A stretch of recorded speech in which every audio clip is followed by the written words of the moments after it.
All right, so in this first lesson, we're going to talk about gain structure. Gain structure is probably fundamentally the most important thing you can do to a mix to make things sound their best or their worst.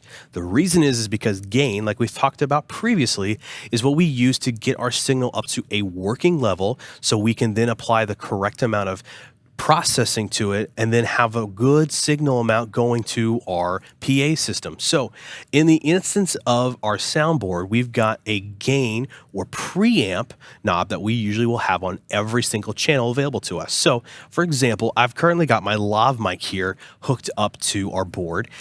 And as you can hear, this is just an unprocessed vocal, this lav mic through this console here, okay?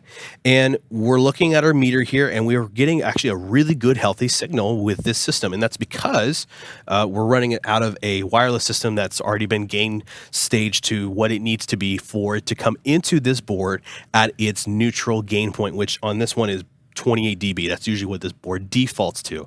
We could technically set this to 0 dB and do all that, but the goal here is not to get the gain number correct. The goal here is to get our number on our meter correct. Now, on this Allen Heath console, we're very fortunate that they use analog style metering in that 0 on this console is like your neutral point. That is 0 dB.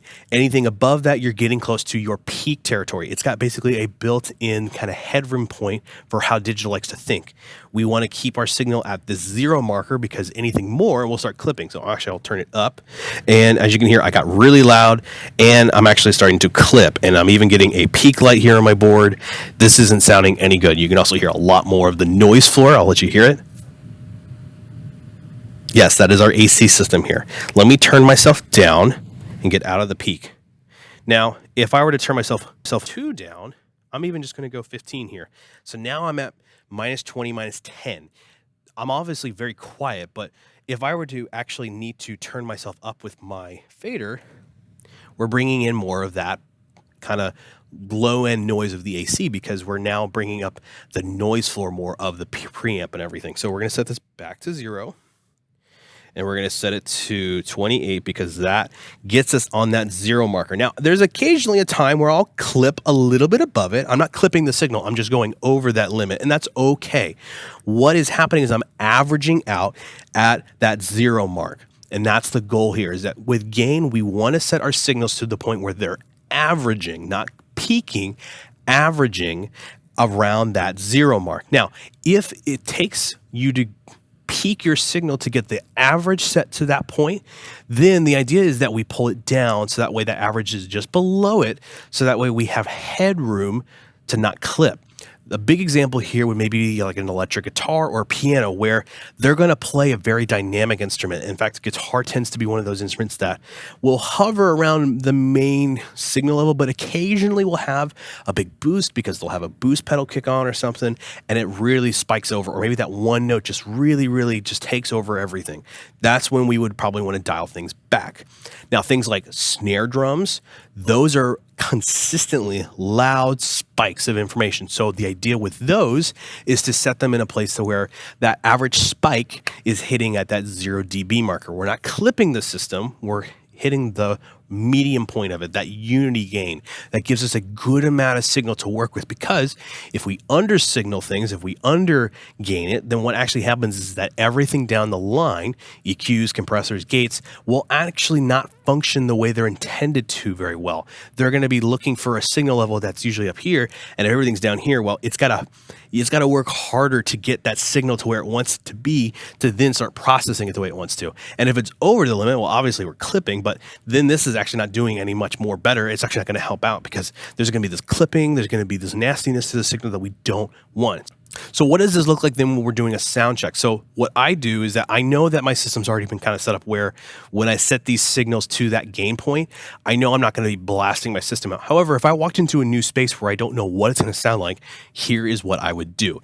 I would start by taking my fader and putting it all the way down. And I would simply look at my gain meter to see where am I at, okay? I would check to see, am I at 0? Am I clipping? Am I underneath?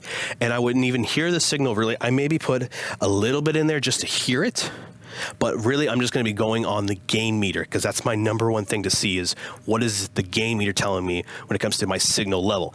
Then once I get that to where I want it, then I'll start introducing it into the system where I can hear it in the house. Now, if I get to 0 dB and it's just way too loud, well, then I know right away that my PA system is way too hot and I need to pull it back because I should be able to have my faders at unity dB or unity gain, where they're not attenuating the signal, but they're not gaining up the signal. I want to be able to hear what that signal sounds like at its purest form through my PA system without it being too loud.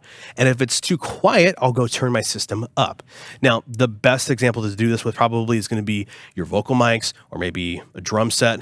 Try and getting those gains set correctly to where you want them to be, and then adjusting your amplifiers for your PA system to match the output level you want. That's one way you can do it. It's not always the best way to do it, but it's an easy and quick way to do it to get your volume level where you want it. So we can't think about gain as volume. Okay, I want to make sure that's clearly understood here. Gain is not volume. Gain is getting our signal, because remember, microphones specifically are very weak when they come to us through the board. When they get to our board, they're very weak. We have to amplify them to a working level. So the idea here is that we're trying to get that to that level of 0 dB on our board.